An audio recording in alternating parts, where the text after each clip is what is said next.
8 kali kita ganti presiden, tapi kok masalahnya tetap sama? Kenapa ya? Presiden selalu kelihatan galak di depan kamera, tapi begitu balik ke belakang, seolah ada yang mengendalikan. Jawabannya sering mengarah ke satu lembaga, DPR. Mereka punya kekuasaan, punya hak, bahkan bisa melengsarkan presiden. Jadi pertanyaannya, siapa sebenarnya yang berkuasa di negeri ini? Presiden atau DPR? Kalau jawabannya bikin kamu merinding, mungkin inilah saatnya kita tanya, DPR masih perlu? Atau justru udah wajib bubar? Yuk kita bahas bareng di konten berikut ini. Let's go! Selamat datang di Wayang Channel, suara dari rakyat, cerita dari nurani. Di sini kita bicara bukan untuk menyenangkan, tapi untuk menyadarkan. Kita udah ganti presiden 8 kali ya. Dari Soekarno yang jago orasi, Soeharto yang super tegas, Habibie si bapak teknologi, Gus Dur yang penuh humor, Megawati yang kalem, SBY yang romantis, Jokowi yang katanya merakyat, sampai presiden yang sekarang. Macem-macem gaya, beda-beda wajah, tapi kok ya rasanya politik Indonesia tetap sama aja. Drama lama diputar ulang, aktornya doang yang ganti. Nah, coba deh perhatiin, setiap kali rakyat marah, demo gede pasti arahnya kemana? Iya betul, ke depan gedung DPR. Mulai dari protes soal undang-undang aneh, revisi aturan yang bikin rakyat geleng-geleng kepala, sampai kasus korupsi yang udah kayak sinetron bersambung. Dan tiap kali juga, teriakan rakyat hampir sama. Bubarkan DPR. Ini bukan teriakan baru bro, dari dulu, dari zaman reformasi sampai sekarang suaranya nggak pernah hilang. Artinya apa? Ya jelas, ada yang salah sama lembaga ini. Presiden bisa kita ganti lewat pemilu. 5 tahun sekali, rakyat punya kesempatan pilih pemimpin baru. Tapi DPR, meskipun kursinya berganti-ganti, kelakuannya tetap aja. Mereka punya kuasa bikin undang-undang, punya kuasa ngawasin presiden, bahkan bisa jadi pintu buat jatuhin presiden. Jadi sebenarnya, yang berkuasa di negeri ini siapa? Presiden atau DPR yang duduk manis di Senayan?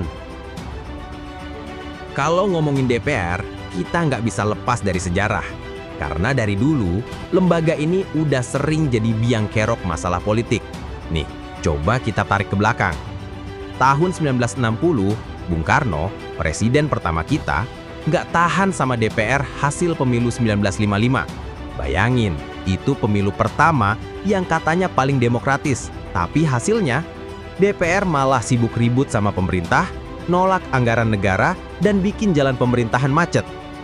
Bung Karno akhirnya bilang, udah cukup, bubar kalian. Lalu lahirlah yang namanya DPR Gotong Royong. Isinya bukan hasil pilihan rakyat, tapi orang-orang yang ditunjuk presiden langsung. Kontroversial banget. Tapi begitulah cara Bung Karno menjaga agar pemerintahannya jalan sesuai visinya. Lompat ke tahun 2001, giliran Gus Dur. Beliau presiden yang terkenal nyentrik, humoris, tapi juga keras kepala kalau soal prinsip. Gus Dur merasa DPR dan MPR waktu itu udah kebanyakan intrik politik. Mereka bukan lagi mewakili rakyat, tapi sibuk jadi alat elit buat menjatuhkan presiden. Akhirnya, Gus Dur keluarin maklumat presiden. DPR dan MPR dibekukan, Partai Golkar juga dibekukan. Rakyat akan milih lagi lewat pemilu. Tapi apa yang terjadi? DPR melawan balik. TNI dan Polri nggak dukung Gus Dur. MPR buru-buru gelar sidang istimewa. Hasilnya, Gus Dur turun dari kursi presiden malam itu juga. Nah, dari dua contoh ini aja udah kelihatan pola besarnya. Presiden boleh punya kuasa, boleh punya rakyat di belakangnya. Tapi kalau DPR udah nggak sejalan, tamatlah riwayatnya. Bung Karno bisa bubarkan DPR karena waktu itu beliau masih pegang kendali penuh. Tapi Gus Dur justru sebaliknya, beliau yang dibubarkan. Jadi kita bisa lihat jelas kan, DPR ini bukan sekadar wakil rakyat. Mereka bisa jadi semacam rem tangan, bahkan pengendali jalannya presiden. Siapapun yang duduk di istana, kalau nekat lawan parlemen, resikonya besar banget. Dari sinilah muncul dugaan, jangan-jangan presiden itu cuma pemeran utama di depan layar, sementara DPR adalah sutradara yang sebenarnya.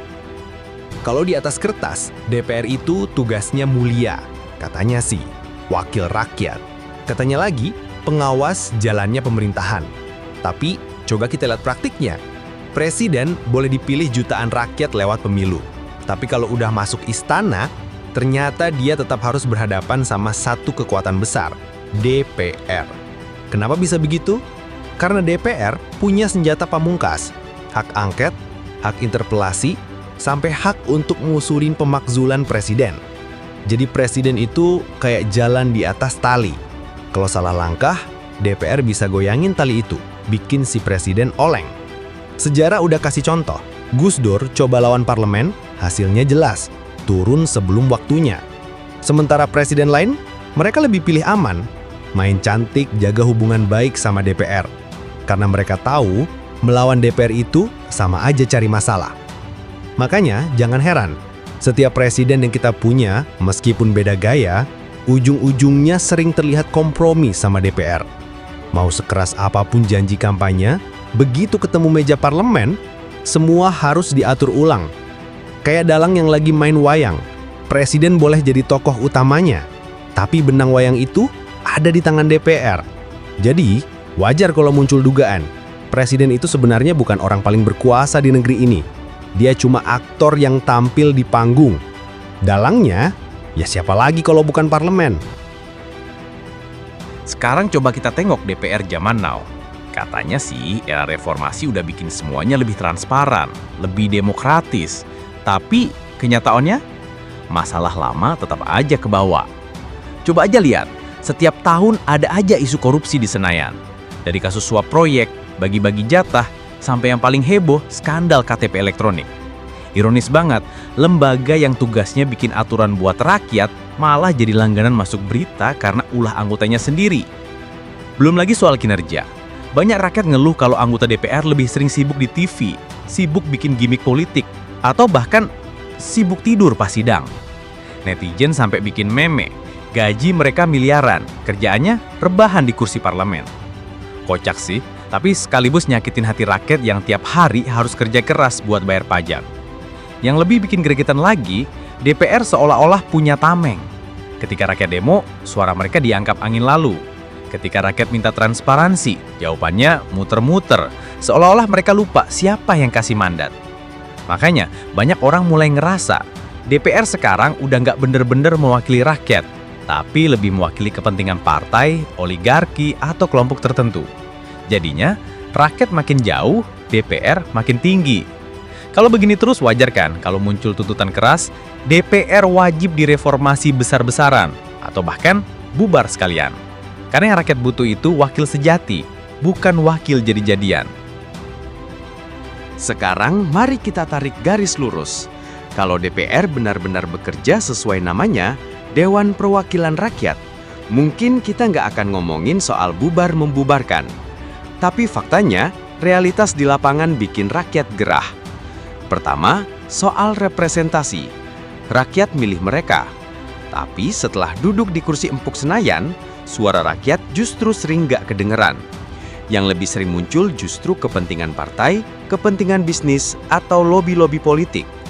Jadi pertanyaan sederhana muncul, siapa sebenarnya yang mereka wakili? Kedua, soal biaya. Gaji, tunjangan, fasilitas, semua fantastis. Padahal kalau dibandingkan dengan hasil kerja, rakyat merasa nggak sebanding. Bayangin, rakyat tiap hari harus bayar pajak, sementara pajaknya lari buat gaji lembaga yang sering dikritik gak efektif. Ketiga, soal kekuasaan. DPR bukan cuma bikin undang-undang, tapi juga bisa jadi pengendali presiden lewat hak-haknya. Jadi, rakyat bisa merasa kayak punya dua pemerintah sekaligus, presiden di istana, DPR di Senayan. Dan kadang, keduanya gak sinkron, malah rebutan panggung. Dengan semua alasan itu, wajar kalau muncul tuntutan bubarkan DPR, atau setidaknya ganti total sistemnya. Karena tanpa perubahan, DPR akan terus jadi beban, bukan solusi. Dan kalau beban terlalu berat, rakyat pasti cari cara buat ngelepasinnya. Jadi, ketika rakyat bilang DPR wajib bubar, itu bukan sekadar emosi. Itu suara kecewa, suara frustrasi, sekaligus suara harapan. Harapan akan wakil rakyat yang benar-benar berpihak, bukan sekadar numpang nama di kertas suara. Pada akhirnya, pertanyaan besar kita sederhana. apakah DPR masih relevan dengan cita-cita rakyat Indonesia? Kalau jawabannya iya, berarti ada yang harus dibenahi total. Tapi, kalau jawabannya tidak, maka tuntutan DPR wajib bubar bukan sekadar teriakan jalanan, tapi refleksi dari krisis kepercayaan yang nyata. Kita udah 8 kali ganti presiden, tapi masalah tetap sama. Presiden datang silih berganti, galak di depan kamera, tapi di belakang layar tetap aja jalannya ditentukan oleh kepentingan DPR.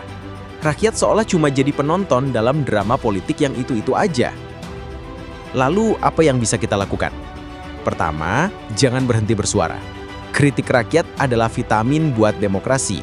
Kedua, jangan gampang lupa. Skandal demi skandal harus diingat, biar nggak diulang lagi. Ketiga, kita harus berani bayangkan sistem baru yang benar-benar berpihak pada rakyat. Karena bangsa ini nggak boleh terus-terusan dikendalikan oleh segelintir orang yang duduk di kursi empuk Senayan. Demokrasi sejati lahir dari rakyat, untuk rakyat, dan kembali ke rakyat. Jadi, ketika ada yang bilang DPR wajib bubar, itu bukan soal membenci lembaga, tapi membenci ketidakadilan. Itu suara rakyat yang muak, tapi sekaligus masih punya harapan. Harapan bahwa suatu hari nanti, wakil rakyat benar-benar hadir untuk rakyat, bukan untuk partai, bukan untuk oligarki, apalagi untuk kantong pribadi. Pertanyaannya tinggal satu, kapan kita sebagai rakyat berani bilang, cukup sudah? Oke, itu baru satu sisi ceritanya. Sisanya, kamu akan kaget kalau tonton video berikutnya di Wayang Channel. Karena kami berbicara fakta tanpa batas kompromi.